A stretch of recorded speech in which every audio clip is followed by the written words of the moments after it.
ಕಥಾ ಸಾಮ್ರಾಜ್ಯ ಯೂಟ್ಯೂಬ್ ಚಾನೆಲ್ಗೆ ನಿಮ್ಮೆಲ್ಲರಿಗೂ ಸ್ವಾಗತ ಸುಸ್ವಾಗತ. ದೂರದ ಊರು, ಅಲ್ಲೊಂದು ಶಾಲೆ.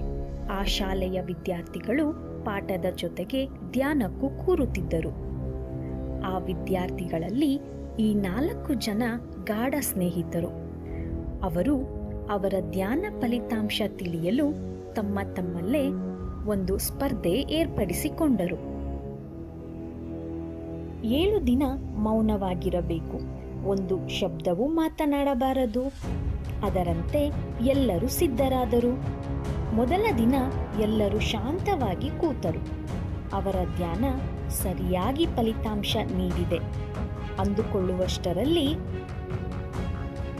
ಆ ರಾತ್ರಿಯೇ ಯಾವಾಗ ದೀಪದ ಎಣ್ಣೆ ಖಾಲಿಯಾಗಿ ದೀಪ ಆರುವ ಸ್ಥಿತಿ ತಲುಪುತ್ತಿದ್ದಂತೆ ಒಬ್ಬ ವಿದ್ಯಾರ್ಥಿ ನೋಡಿ, ಯಾರಾದರೂ ದೀಪಕ್ಕೆ ಎಣ್ಣೆ ಹಾಕ್ರೋ ಹಾರಿ ಹೋಗ್ತಿದೆ ಬೇಗ ಅಂತ ಚೀರುತ್ತಾನೆ. 2ನೇ ವಿದ್ಯಾರ್ಥಿ ಅದನ್ನು ಗಮನಿಸಿ, ಅಯ್ಯೋ ಇವನು ಸೋತ, ನಾವು ಏನೇ ಆದರೂ ಒಂದು ಶಬ್ದವನ್ನು ಮಾತನಾಡಬಾರದು, ನೀನು ಮಾತನಾಡಿದೆ ಅಂತ ಮೊದಲನೇ ವಿದ್ಯಾರ್ಥಿಗೆ ಎಚ್ಚರಿಸಿದ. ಲೇ ಮೂರ್ಖ, ನೀನೆಂತ ದಡ್ಡ ಕಣೋ, ನಿನ್ನಂಥ ಮೂರ್ಖ ಈ ಜಗತ್ತಲ್ಲೇ ಇಲ್ಲ ಬಿಡು, ನೀನೇಕೆ ಮಾತನಾಡಿದೆ ಅಂತ 3ನೇ ವಿದ್ಯಾರ್ಥಿ ನಗೋಕೆ ಶುರು ಮಾಡಿದ. ನಾನೊಬ್ಬನೇ ಏನೂ ಮಾತಾಡಿಲ್ಲ, ನಾನೇ ಗೆದ್ದೆ, ಧ್ಯಾನ ನನಗೆ ಸರಿಯಾಗಿ ಒಲಿದಿದೆ ಅಂತ 4ನೇ ವಿದ್ಯಾರ್ಥಿ ಹೇಳಿದ.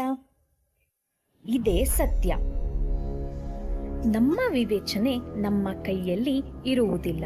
ಬೇರೆಯವರನ್ನು ಹಾಗೂ ಅವರ ಕಾರ್ಯವನ್ನು ಸರಿಯಾಗಿ ಅವಲೋಕಿಸದೆ ಅನುಸರಿಸುವುದನ್ನು ಮೂರ್ಖತನವೆಂದು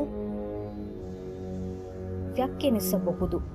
ಬೇರೆ ಏನು, ಎಲ್ಲ ನಿಮಗೆ ಅರ್ಥ ಆಗಿದೆ ಅನಿಸುತ್ತೆ.